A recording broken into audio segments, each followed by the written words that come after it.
Okay, this is Chapter 3, Section 3. I always forget what the chapter is called, so I'm going backwards. The Innocent Perception. That's a good title. Okay, and then Section 3 is Perception versus Knowledge. We have been emphasizing perception and have said very little about knowledge as yet. This is because perception must be straightened out before you can know anything. What I'm here for is to have my perception straightened out. That's what the day is for. To know is to be certain. Uncertainty means that you do not know. Knowledge is power because it is certain, and certainty is strength. Perception is temporary. As an attribute of the belief in space and time, it is subject to either fear or love. Misperceptions produce fear, and true perceptions foster love, but neither brings certainty, because all perception varies. That is why it is not knowledge. True perception is the basis for knowledge, but knowing is the affirmation of truth beyond all perceptions. All of your difficulties stem from the fact that you do not recognize yourself, your brother, or God. When a statement is so inclusive as to say all of your difficulties, it's worth taking a look at. All of your difficulties stem from the fact that you do not recognize yourself, your brother, or God. That is making more and more sense to me as I go along. To recognize means to know again, implying that you knew before. You can see in many ways because perception involves interpretation, and this means that it is not whole or consistent. The miracle, being a way of perceiving, is not knowledge. And as we go along, at least as I have gone along, I have asked many questions about what the miracle is because I realize I don't understand it. So here is a statement: the miracle being a way of perceiving. So what's the miracle? It's a way of perceiving. It's not anything real changing, because nothing real can change. I think that's a misperception I've had about miracles, is that they change. They don't change. Only perception. They only change perception. Okay, they don't change anything real.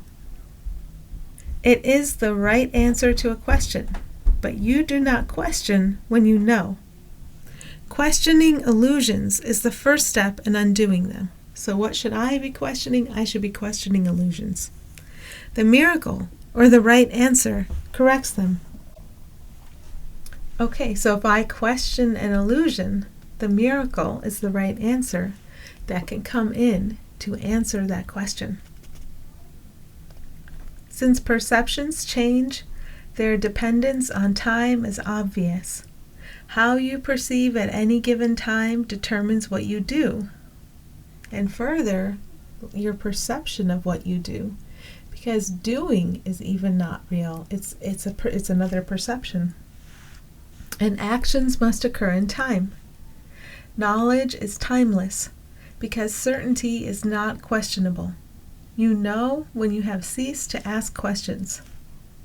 The questioning mind perceives itself in time, and therefore looks for future answers. The closed mind believes the future and the present will be the same.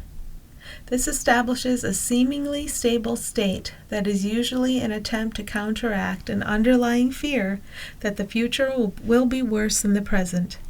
This fear inhibits the tendency to question at all. True vision is the natural perception of spiritual sight, but it is still a correction rather than a fact. Spiritual sight is symbolic, and therefore not a device for knowing. It is, however, a means of right perception, which brings it into the proper domain of the miracle. A vision of God would be a miracle rather than a revelation. The fact that perception is involved at all removes the experience from the realm of knowledge. That is why visions, however holy, do not last. And as part of my journey, I've had to understand this simply applies to any experience I may have, and I may be attempting to interpret or judge. And this is not for me to look at somebody else talking about their experience and judge that experience in any way. Not at all. Not remotely. So if I catch myself looking at one I think is other and attempting to categorize, see, or judge their experience as it's reported to me, I am lost. And I need help in that moment. Even if I seem to make a positive judgment about them, then I'm going to see them as positiver than someone else's experience, which I might also attempt to categorize, judge, evaluate, interpret. So this goes so deep. Wherever we look, we want to categorize, judge, interpret, value. But the invitation is to go in instead and to ask to be shown. The Bible tells you to know yourself or to be certain. Certainty is always of God. When you love someone, you have perceived him as he is, and this makes it possible for you to know him. Until you first perceive him as he is, you cannot know him. That's why a good prayer is to ask to see the ones we think are other as they truly are. Let me see this one as he truly is. And we can ask for world leaders. We can ask for ones we think are victimized if we see people fleeing and we feel worried about their well-being. I've had this lesson because my son has a friend online, and it seems that the city that he lives in is in trouble. It seems like they're having a lot of trouble, and I find myself in worry over the friend and over the family. And it's a big invitation. And I would say I barely know these people, okay? It's just that my son has this friend. I haven't had any personal interaction with his friend or his friend's family. But it is an invitation. When I find myself in worry, and what I want my son to do is the next time you talk to him, like, how is he? Where is his family okay? I realized I wanted him to give me this information so I could feel okay. And I want him to get this information if he was in contact with him again, so I could feel okay. I wanted to feel okay. And I realized, I just want information about bodies. I'm just looking. I refuse to feel okay until I receive information about bodies, separate ones.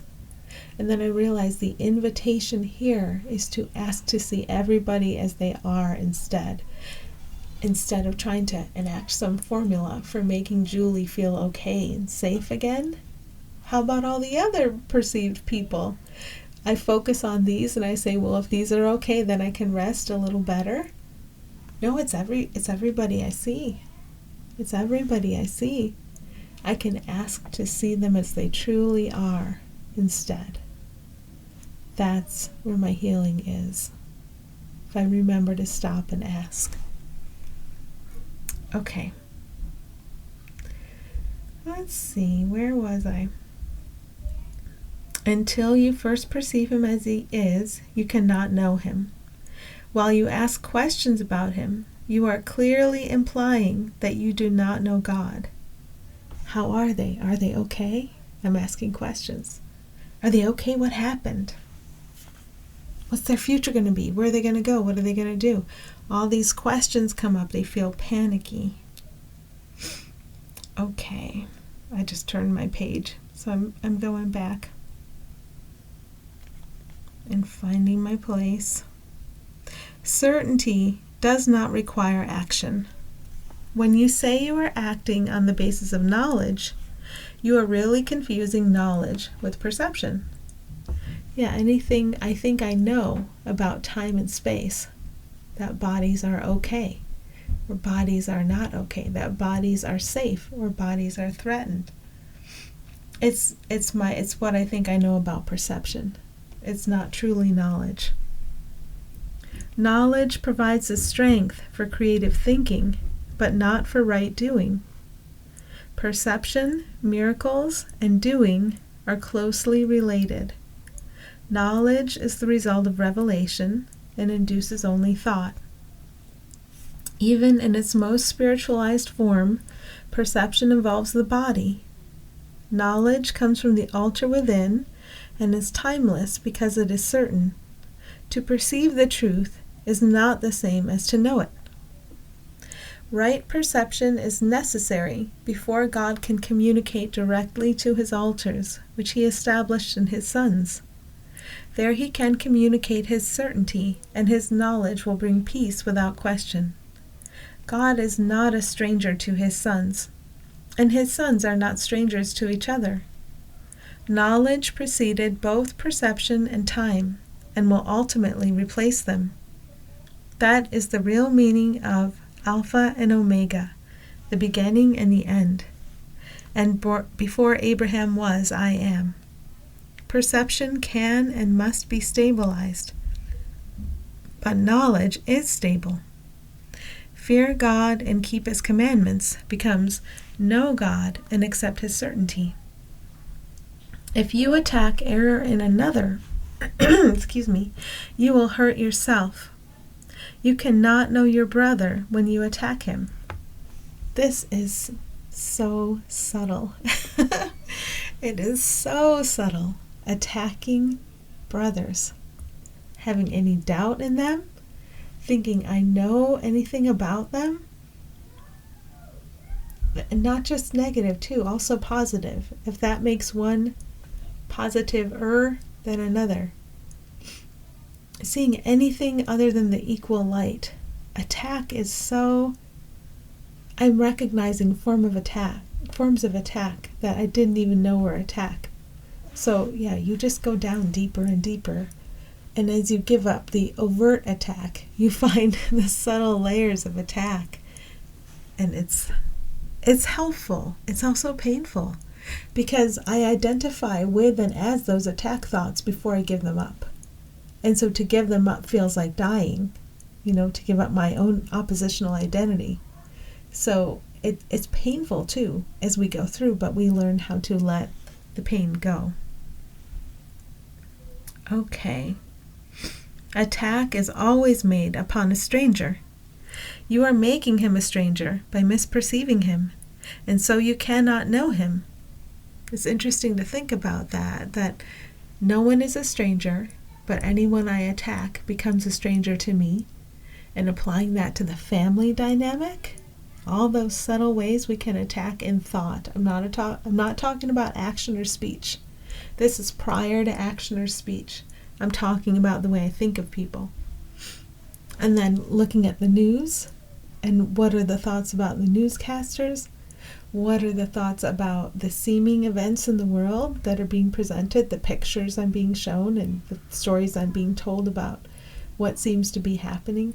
What are the thoughts about all of those ones? What are all of the thoughts?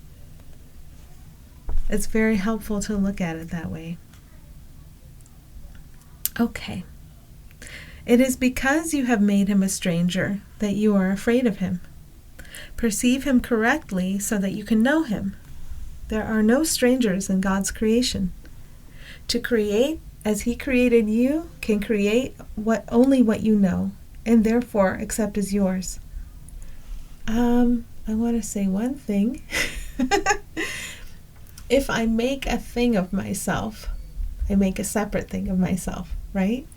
So if I say, well, I've never met a stranger, which is not true about me. I actually, in personality, tend to be very self-protective and can easily make a stranger of you. And I'm learning to drop all that nonsense. That's where I am. I'm learning to drop that. But let's pretend that I'm enacting the role of I've never met a stranger. Well, if I perceive people in my world who have met strangers and who are self-protective and they're not like me, I'm open, they're not, guess what? I'm living a fantasy. And neither role is true. Neither the role of the one who's pretending oppositionally to be the one who's never met a stranger, and the other one they're pretending to see is the one who can see only strangers. That's just a self-gratifying fantasy. So any role I take within the fantasy, if I'm separating myself from my divine sibling, I'm just using egoic thought to self-gratify. That's all I'm doing, and I'm waking up to that, and I can learn to stop. Okay, I'm going to back up a little. Perceive him correctly so that you can know him. There are no strangers in God's creation. To create as he created you can create only what you know and therefore accept as yours. God knows his children with perfect certainty. He created them by knowing them. He recognizes them perfectly. When they do not recognize each other, they do not recognize him. And that's the game I have going on here. I can see you in so many different forms, and that's all a big game to forget my home in innocence. You could say my home in heaven. You could say my home in oneness, where there is no threat and there never has been any threat. You could say all of this is a big game to forget God.